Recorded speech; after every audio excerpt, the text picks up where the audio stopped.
Hi, my name is Ali Shirsavar from Biricha Digital. In one of our previous videos, we discussed how we select a MOSFET based on conduction losses only. That is because calculating switching losses is quite difficult. And if you're designing a low power or low voltage power supply, you can actually get away with not calculating the switching losses. However, if the power goes up and you're designing perhaps a mid-range or high power supply, you really don't have an alternative but to calculate the switching losses. So in this video, we're going to talk about exactly how we do that and select our MOSFET.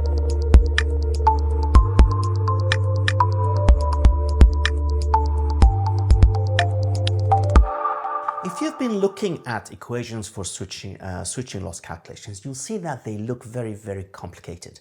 In reality, they are actually not. They're just big. And the key to understanding where these equations come from is to actually just delve a little bit into the fundamental just for a minute and see where the the switching losses actually come from. Let us, for simplicity for now, just say that we have a mechanical switch. And let's say that I'm tying this to a battery. It's just a simple mechanical switch. For simplicity, let's say this is 10 volts here and this is my ground. And let us say that I've got a voltmeter here and I'm looking at the voltage from there and there with my voltmeter or an oscilloscope. When the switch is off, you will see that the voltmeter would read 10 volts. Let us say I have a little resistance here also. For a resistive load for now, the switch is off, I will read 10 volts and the current is 0 amps. So if I were to plot the voltage versus the current, let me wipe this so I have a little bit of space. I would end up with, when the switch is off, this is with respect to time, the voltage is at 10 volts and the current is at 0 amps. So I've got 0 amps here and I've got 10 volts there. You can see that the power loss during this time is actually 0 because although voltage is high, current is 0, power is V times I is 0, so there is no power loss. Then let us say that I come and I close this switch. Let's make this 1 ohms again for simplicity. And let us say it's an ideal, perfect mechanical switch and it's going to close instantaneously. At that point, as soon as I close the switch, the current is going to flow this way. This has gotten 0 ohm resistance because we said that it was an ideal switch. So when this closes, again, you can see if you put your voltmeter from there to there, you will see 0 volts across the switch because the resistance is 0. So at the time when I close the switch, this is just going to go to 0. At this point, however, the current is going to shoot up and is only limited by this 1 ohm resistor. So 10 amps will flow and the current is going to shoot up at exactly the same time and I get 10 amps. And this transition period has happened instantaneously. Now, if we look at our power loss, you will see that the voltage now is 0, the current is 10 amps, so power is still 0. That's all well and good, and that means that during the switching transition, we have got absolutely 0 losses. However, this was a mechanical switch. An ideal mechanical switch. Let us say that we're going to replace that now with a MOSFET. And you'll see that things become a little bit more complicated, but not too much. So I'm going to replace my switch with a MOSFET. Now this is my gate, this is my drain, this is my source. And as I take the gate high, the power MOSFET is going to turn on. Now internally, the power MOSFET has got a little bit of resistance. We call that RDS, which is our drain source resistance. But the thing that is causing the switching loss is that unlike the mechanical switch that turns on instantaneously, ideal mechanical switch, this is going to have to take a certain amount of time. And the reason is that there is a capacitance from there to there, there's another capacitance internally, it's parasitic capacitance from there to there, and then another capacitance from there to there. So if I want to turn this on and off, I'm going to have to charge and discharge these capacitors. Internally, on the gate, there is also an internal gate resistance. Let's call this our gate internal. Often we solder an external gate resistance. Let's call this our gate external. And of course, this goes to our gate driver, which internally will have some resistances, which is often different between when the gate driver is high, turning it on, or if the gate driver is low. So you can therefore see that I have got a resistance there that is charging my capacitor, and therefore it's going to take some time. And this is where switching losses come from. So let us say again that I have got my 10 volts. At the beginning, when the switch is off, this is at 10 volts. Again, I'm looking at the voltage across here. And when the switch is off, zero current is flowing. So again, I'm in a position whereby my current I is zero because it's off. My voltage is 10 volts. And the power loss is going to be zero. Then I come to switch the switch. I come to turn it on. At that point, I'm going to have to push current through these resistances in order to charge these capacitances to go above a voltage we call VTH or VGS. It's the threshold voltage of the MOSFET. I need to take it from 0 volts to plus 10 volts effectively to turn it on, and that's going to take a certain amount of time. For a resistive load, again, in inductors will be a little bit different. Therefore, the voltage is going to take a certain amount of time to get to 0, and then the current is going to take a certain amount of time to get to, again, in our case, 10 amps. At this point here, my voltage is 0 and my current is 10 amps. So again, the power is going to be 0 because now this one is 0. However, unlike the ideal switch that we presented, it has taken a certain amount of time for us to turn on and off. And you'll see that the voltage here is bigger than 0. V is bigger than 0. And the current here, I, is also bigger than 0. Therefore, there will be some power loss. V times I is going to give me power, and it's going to last for this duration of time, which we call crossover time. So that is when the voltages and the currents are crossing over. When it gets to this point, it's 0. I don't care. When it gets to this point, it's 0. I don't care. Please note, for conduction losses, we have done another video that talks about these. But during this period here, let's call this T cross. Oops. Let's call this T cross. Because I have non-zero voltage and non-zero current, there is going to be power loss, and that's what we call switching losses, PSW for switching losses.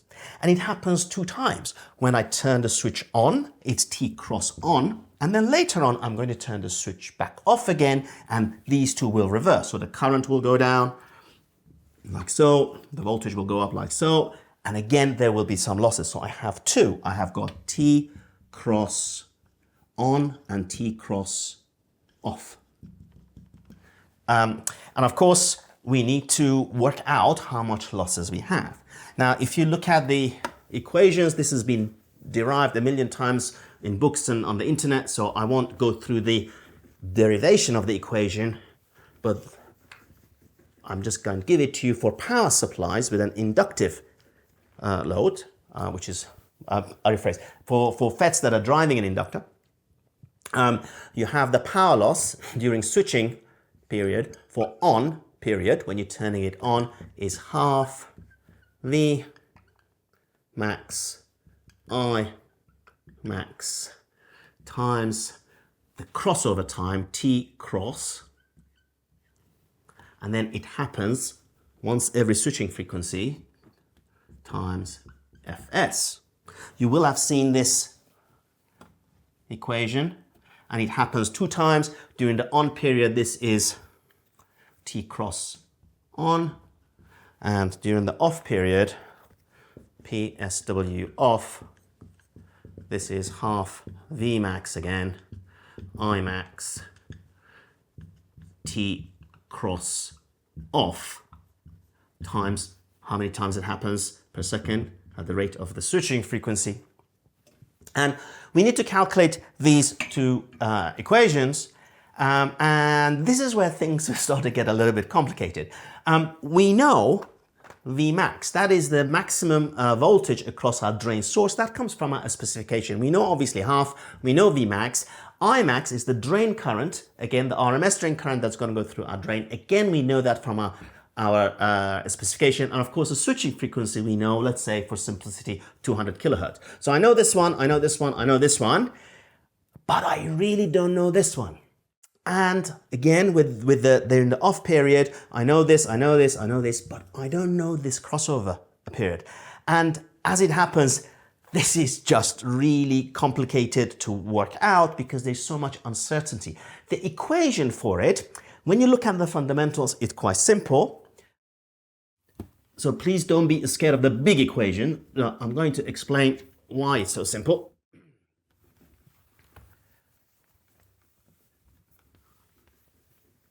So if you look at our MOSFET again,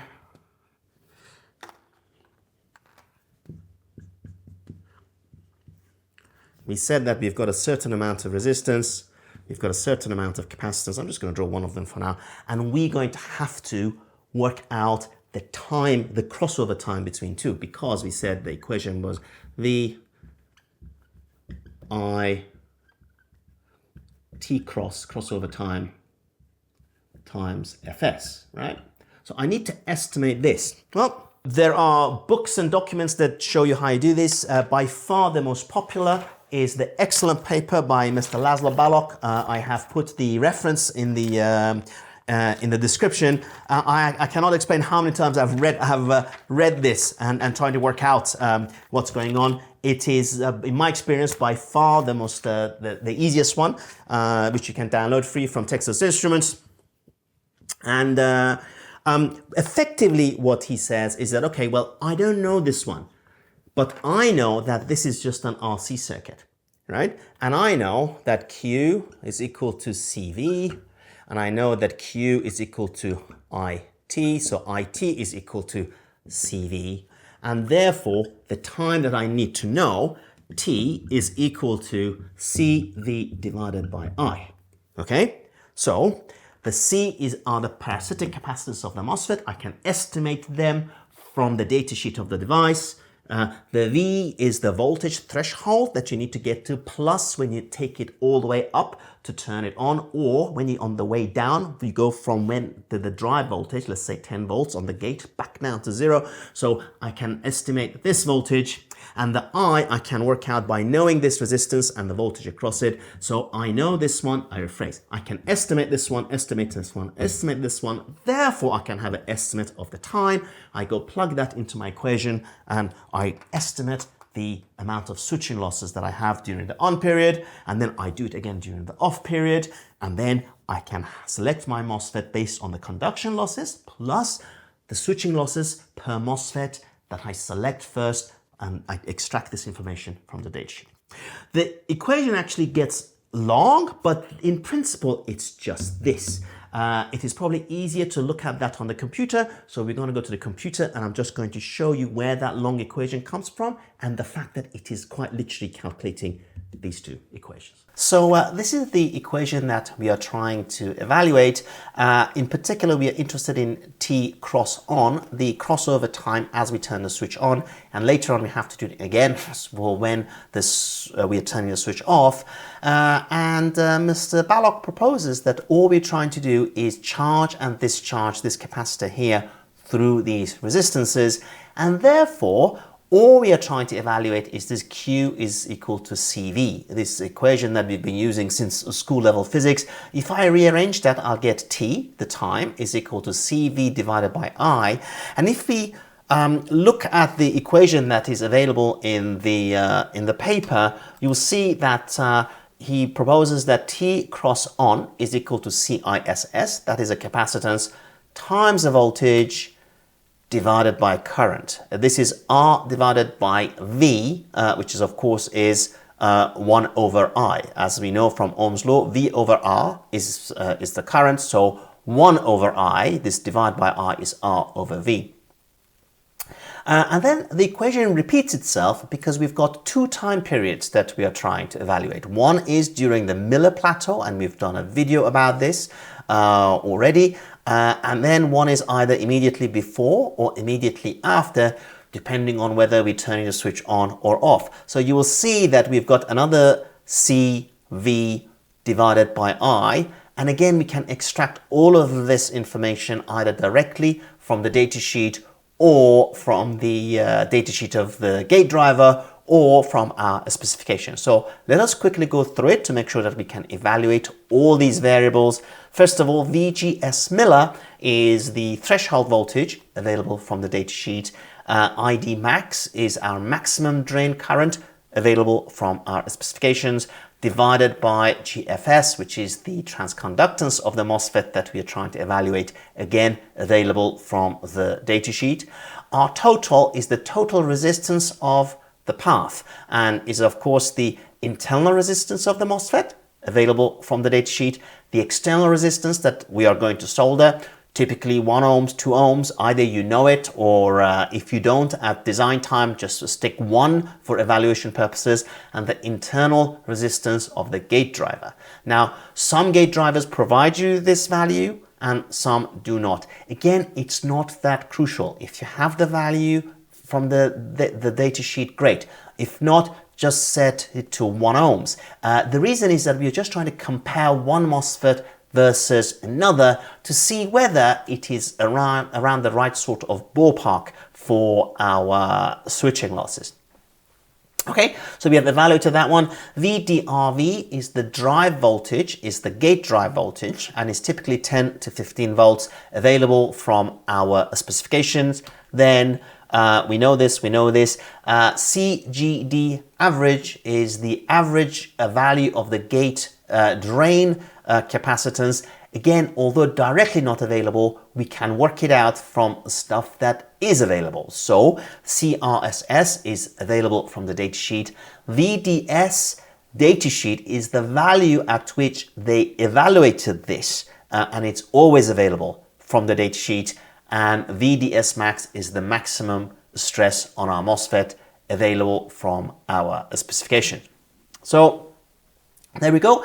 We have got absolutely everything that we need, or we can extract it. So let us quickly go through a datasheet of a device. This is this device from Vishay. You can see that they provide us with the threshold voltage. Great, that's one of my unknowns. Then CISS, COSS, CRSS are always available from the datasheet, as well as the value of the voltage that they identified it at. Then the datasheet provides me with the internal gate resistance of the MOSFET and the transconductance. And therefore, I've pretty much got all the data that I need from my datasheet. Sometimes some MOSFETs do not explicitly provide this value. However, they always provide a transfer characteristics plot. And of course, transconductance of a MOSFET is the gradient of this plot. You don't have to do anything fancy. We just do linear approximation, a straight line approximation, and you can work it out from the standard straight line gradient equation of this plot. And in this particular case, for this particular MOSFET, it's out to be 8 Siemens. Then I have to evaluate the gate driver internal resistances. Again, some gate drivers provided, for example, this one, which is an LM5112 from TI, provides the information for me. However, even if I don't have that, for comparison purposes of one MOSFET versus another, I typically just set it to 1 ohms, and then I look at which MOSFET gives me a better switching losses. So there we go. That's also available. And then, of course, you have to do this again for when you turn the switch off. We have pushed all of these equations into WDS, which is our power supply design software. If you're watching this video as part of your online course, then you're going to be doing assignments and quizzes on how we work these out, and by the end of the assignment you'll be very confident on how we extract the right data and how we type it into WDS in order to get the software to do the calculations for us. If you're just watching the video on YouTube, then I have included a very complete presentation whereby it goes through all the derivation of Mr. Balogh's paper so that you can get some hands-on experience on how we select our MOSFET. I hope you have enjoyed this video, and I hope to see you at one of our workshops.